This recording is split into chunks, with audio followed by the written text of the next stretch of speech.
పరలోక రాజ్యము సమీపించింది, హృదయ పరివర్తన చెందండి అన్నది.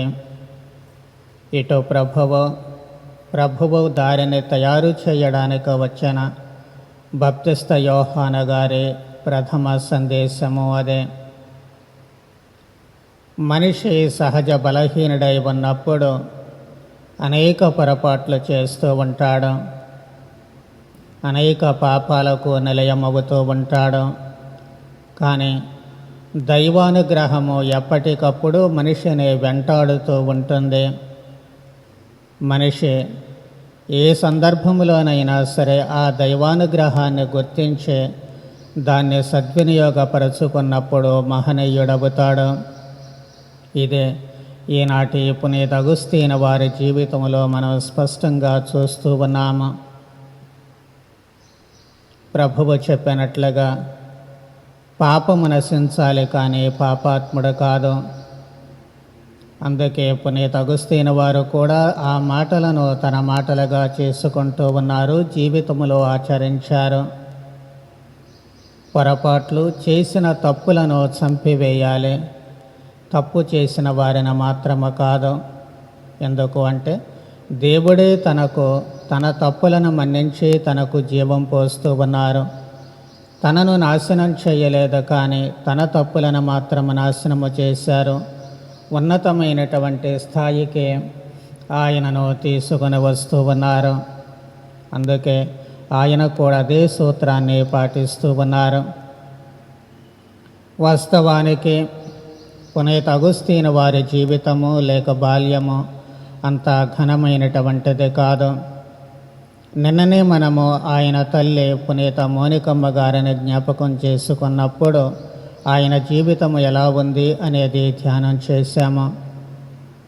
ఒక మాటలో మళ్ళీ జ్ఞాపకం చేసుకోవాలి అంటే ఆఫ్రికా దేశంలో జన్మించినటువంటి ఈయన తల్లి పునీత మోనికమ్మ గారు, తండ్రి పెట్రీషియస్ అనేటువంటి ఒక అధికారి. ఆయన స్వతహాగా ముక్కోపి, వ్యసనపరుడు, అన్నిటికీ మించి క్రైస్తవేతరుడు. వారికి కలిగినటువంటి సంతానములో 3 సంతానములో పెద్దవాడు పునీత అగుస్తీను వారు.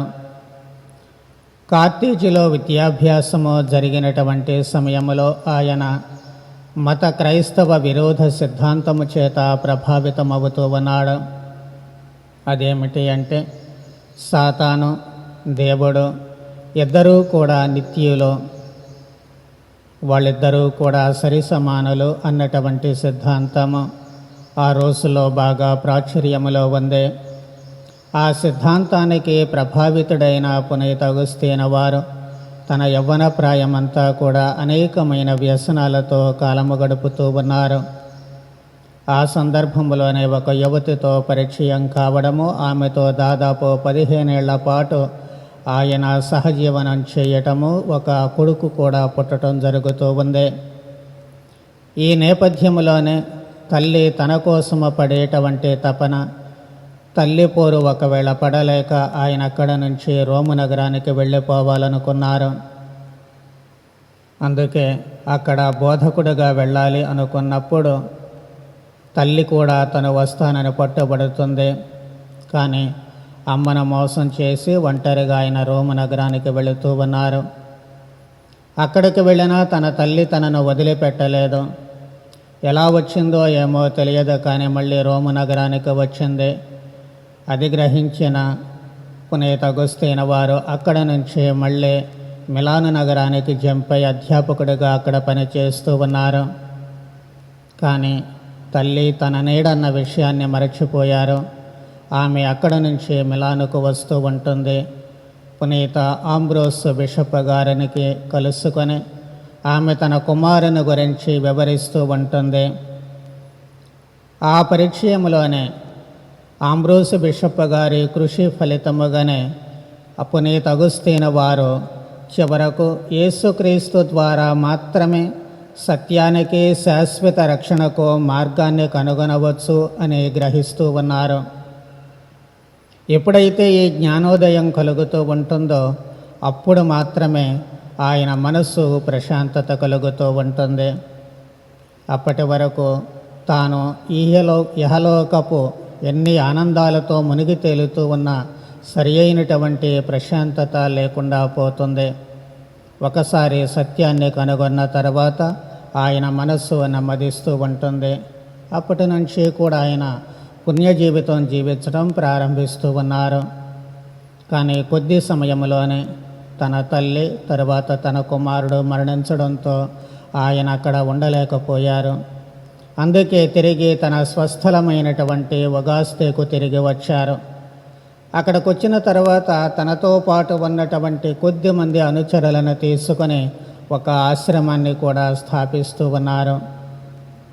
ఈ ఆశ్రమ జీవితంలో ఆయన పేదరికము, విజ్ఞాన సముపార్జన, పేదలకు సాయపడడము తన జీవిత లక్ష్యంగా పెట్టుకునే పని చేస్తూ ఉన్నారు. 3 ఏళ్ల పాటు ఈ కఠోరమైనటువంటి జీవితాన్ని జీవించిన తర్వాత స్థానికులు గమనించారు. ఆయన పాత జీవితము ఏంటి అనేది ఎవ్వరికీ ఆ సమయంలో మనస్సులలోకి రాలేదు. ఆయన ప్రస్తుతము జీవించే జీవితానికి ఆకర్షితులవుతూ ఉన్నారు. అందుకే వాళ్ళందరూ కలిసి బిషప్ గారి మీద ఒత్తిడి తీసుకొని వచ్చి, ఇదిగో ఎలాంటి పుణ్యుడు బిషప్ గురువు కావడమో మంచిది అని చెప్పి బిషప్ గారిని అభ్యర్థిస్తూ ఉన్నారు. ప్రజా అభ్యర్థనను మన్నించినటువంటి బిషప్ గారు, ఆయన పుణ్య జీవితాన్ని గమనించినటువంటి బిషప్ గారు ఆయనను గురువుగా అభిషేకిస్తూ ఉన్నారు. బిషప్ వలేరియస్ గారు మరొక గొప్ప పని కూడా చేస్తూ ఉన్నారు.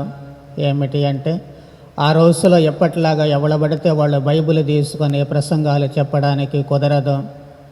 చివరకు గురువులకు కూడా అధికారము లేదు. బోధించాలి అంటే కేవలము బిషప్ గారులు మాత్రమే బోధించాలి, మరెవరికి ఆ అధికారం లేదు శ్రీ సభలో. కానీ పునీత్ అగుస్తీని వారి పాండిత్యాన్ని, ఆయన విజ్ఞానాన్ని గమనించినటువంటి ఆ బిషప్ వలేరియస్ గారు ఆయన బోధించడానికి అనుమతిని ఇస్తూ ఉన్నారు. అందుకే ఆయన ఆ ప్రజలకు అంటే బహిరంగ బోధనలకు అనుమతి ఇచ్చినటువంటి మరుక్షణములోనే ఆయన హిప్పో మేత్రాసనానికి మళ్ళీ బిషప్ గారిగా నియామకం చేస్తూ ఉన్నారు. ఒకసారి హిప్పో బిషప్ గారిగా నియామకం జరిగిన తర్వాత దాదాపు 34 సంవత్సరాల పాటు నిర్విరామ కృషి చేస్తూ ఉన్నారు ఒక బిషప్ గారిగా. ఆయన జీవితంలో ఈ ఆశ్రమ జీవితము ఇందాక అనుకున్నట్లుగా కఠినతరమైనటువంటి ఆశ్రమ జీవితాన్ని జీవిస్తూ ఉన్నారు. అందుకే ఆయనను ఈ ఆశ్రమ జీవితానికి పితామహుడుగా ఆశ్రమ పిత అని చెప్పి కూడా పిలుస్తూ ఉంటారు. ఆఫ్రికా దేశమంతటా తన బోధనల చేత తిరిగి దేశానికి పునర్జీవాన్ని కలిగిస్తూ ఉన్నారు. తన గురువులతో కలిసి ఈ కఠినమైన ఆశ్రమ జీవితం జీవించడం ద్వారా ఇందాక అనుకున్నట్లు రకరకాలైనటువంటి మత విరుద్ధమైన సిద్ధాంతాలు ప్రాచుర్యంలో ఉన్నాయి. ఆయన తన ఉపన్యాసాల ద్వారా, తన రచనల ద్వారా ఈ మత విరుద్ధ లేక కథోలిక విరుద్ధ సిద్ధాంతాలన్నిటినీ కూడా చాలా సమర్థవంతంగా త్రిప్పుకొడుతూ ఉన్నారు. నిస్వార్థ దైవ ప్రేమలతో ఆయన ఇతరుల ఆధ్యాత్మిక అభివృద్ధికి దోహదపడుతూ ఉన్నారు. ఆయన ఓ మాట చెబుతూ ఉండేవాళ్ళు, దేవుడు ఎప్పుడూ కూడా నిర్లక్ష్యాన్ని సహించరు, కాబట్టి మనిషి ఎప్పుడూ శ్రమిస్తూ ఉండాలి. ఇందాక అనుకున్నట్లుగా ఆయన సిద్ధాంతము ప్రభువు చెప్పిన మాటలను ప్రేరణగా తీసుకొని మనిషి చేసినటువంటి తప్పులను చంపాలి, కానీ మనిషిని మాత్రం ప్రేమించాలి. అలా ప్రేమించగలిగినప్పుడే మనిషి మంచివాడుగా మారతారు. ఆ మనిషిపై మనం ఏహ్యభావాన్ని చూపించినా, మనిషిని అసహ్యించుకున్నా ఆ మనిషి మరింత కఠినతరంగా మారతాడే తప్ప ఆ మనిషిలో మార్పు రాదు అని ఆయన ఎప్పుడూ చెబుతూ ఉండేవాళ్ళం. ఎంత జరిగిన ఆయన తన యవ్వనపు జ్ఞాపకాలను మరిచిపోలేదు. ఆ యవ్వనపు జ్ఞాపకాలే ఆయనకు అణుకువను వినయాన్ని నేర్పుతూ ఉన్నాయి. తన పాత జీవితం, తన భవిష్యత్తు, తన ప్రస్తుత జీవితం ఎలా ఉండాలి అనేటువంటి గుణపాఠాలను నేర్పటమే కాకుండా ఎప్పటికప్పుడు హెచ్చరికలుగా ఆయనకు మిగిలిపోతూ ఉన్నాయి. అందుకే ఆయన ఒక చక్కటి ప్రార్థన భగవంతుడికి చేస్తూ ఉన్నారు. మనం ఆయన మాటల్లోనే చెప్పుకోవాలి అంటే, దేవా, నా హృదయాన్ని నీవే తీసుకో, ఎందుకంటే నాకుగా నేనైతే నీకు ఇవ్వలేను. నా హృదయాన్ని మీ దగ్గరే ఉంచుకోండి, ఎందుకంటే నేనైతే మీకోసం దాన్ని దాచలేను. మీరు నాకు ఎలాంటి బాధనైనా ఇవ్వండి, అది నన్ను మీ సిలువకు సంబంధించినటువంటి వ్యక్తిగా మలుస్తుంది, మారుస్తుంది. నేను ఎలాంటి వాడినైనా సరే నన్నుగా రక్షించండి. చాలా అర్థవంతమైనటువంటి ప్రార్థన, భక్తిపూరితమైనటువంటి ప్రార్థన. ఆ ప్రార్థనే తన జీవితానికి ఒక చుక్కానిలా ఆయనను ముందుకు నడిపిస్తూ ఉంటుంది. అందుకే ఆయన గొప్ప తార్కికవేత్త కాగలిగాడు, ఒక గొప్ప ఫిలాసఫర్, అలాగే గొప్ప వేద పండితుడు కూడాను. ఆయన వ్రాసినటువంటి కన్ఫెషన్స్ పునీత మోనికమ్మ గారిని స్మరణ చేసుకున్నప్పుడు జ్ఞాపకం చేసుకున్నాము. ఆయన సాక్ష్యాలన్నీ కూడా ఆయన స్వీయ చరిత్రే, ఆయన జీవితాన్ని ప్రస్ఫుటింపచేస్తూ ఉన్నాయి. ఆయన లోతైనటువంటి పరివర్తనకు అవి సాక్ష్యాలుగా, జ్ఞాపకాలుగా మిగిలిపోతూ ఉన్నాయి.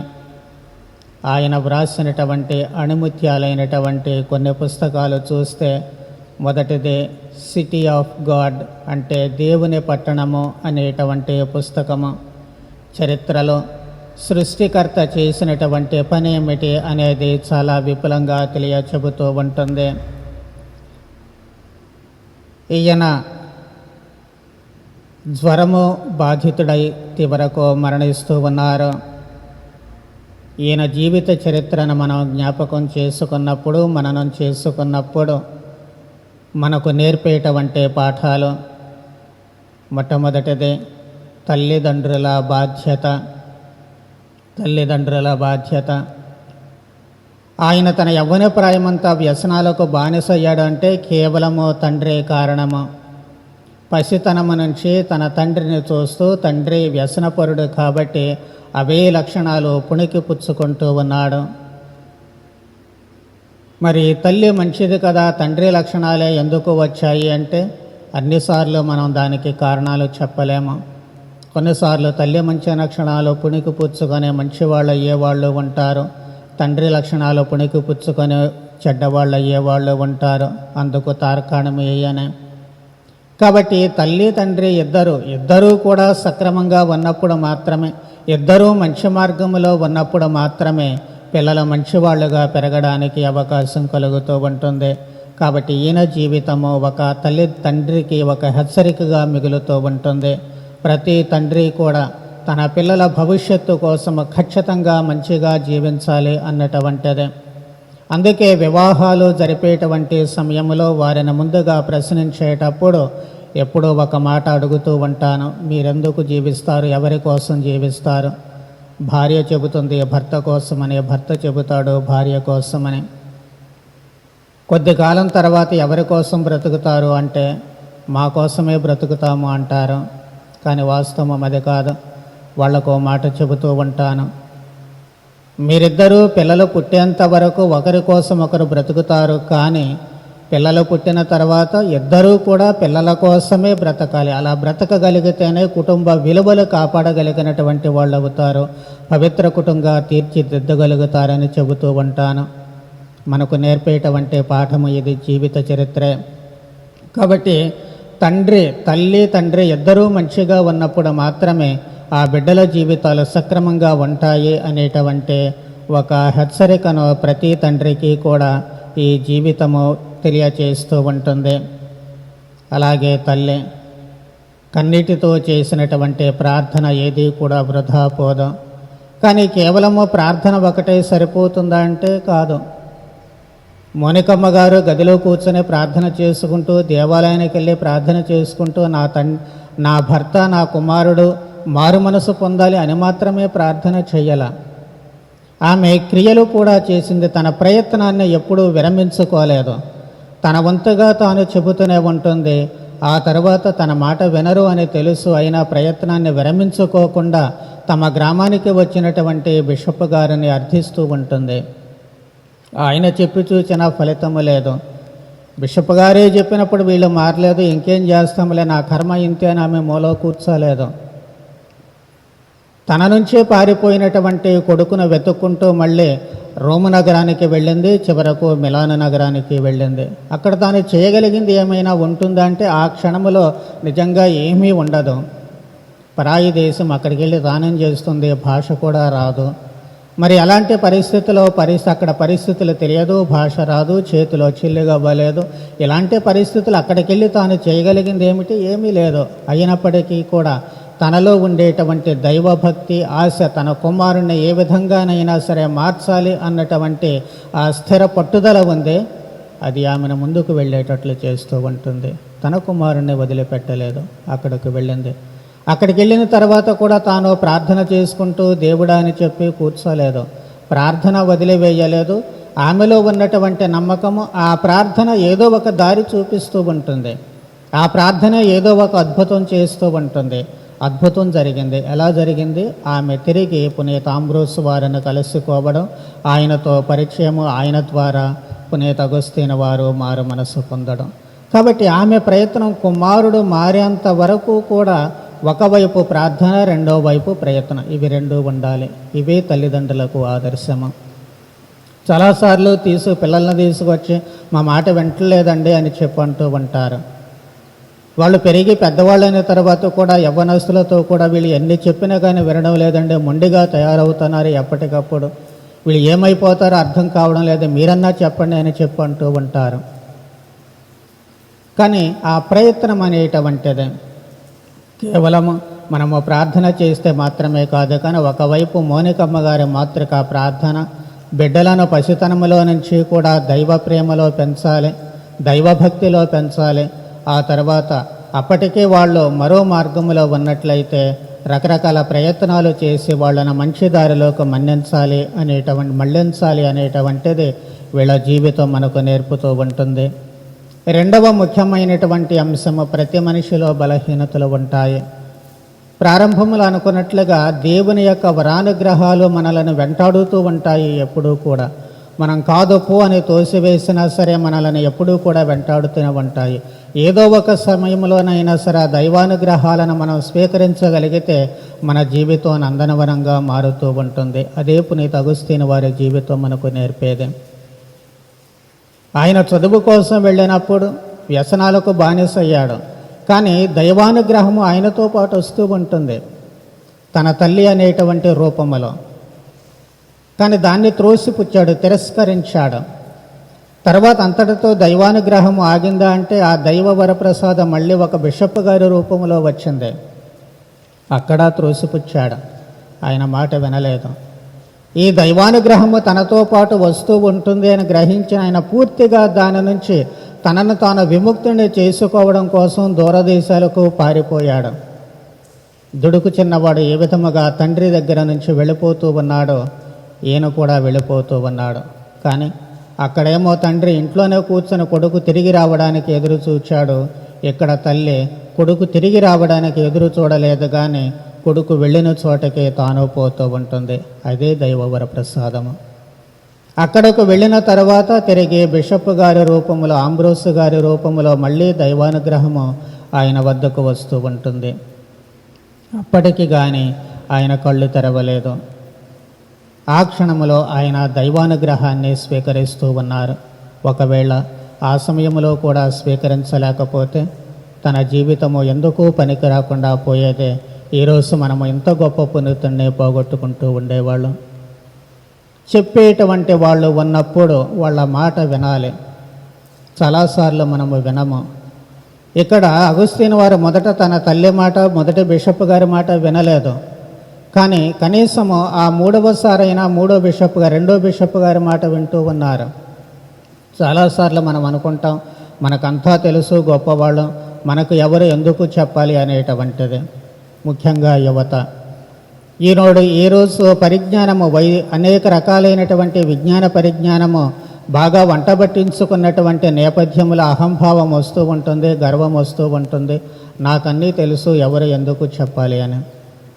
అలాగే ఎవరైనా ఏదైనా మాట అంటే పడేటువంటి తత్వము ఈ రోజుల్లో పూర్తిగా పోయింది. ఎందుకు చెబుతున్నారు, మన మంచి కోసమే కదా అనేటువంటి భావన. చివరకు చాలాసార్లు చాలామంది ఎందుకులే అనవసరంగా వీళ్ళకి చెప్పడం అని వెనక తగ్గేటువంటి వాళ్ళు చాలాసార్లు ఉంటారు. అదే మనకు నష్టాన్ని చేకూరుస్తూ ఉంటుంది.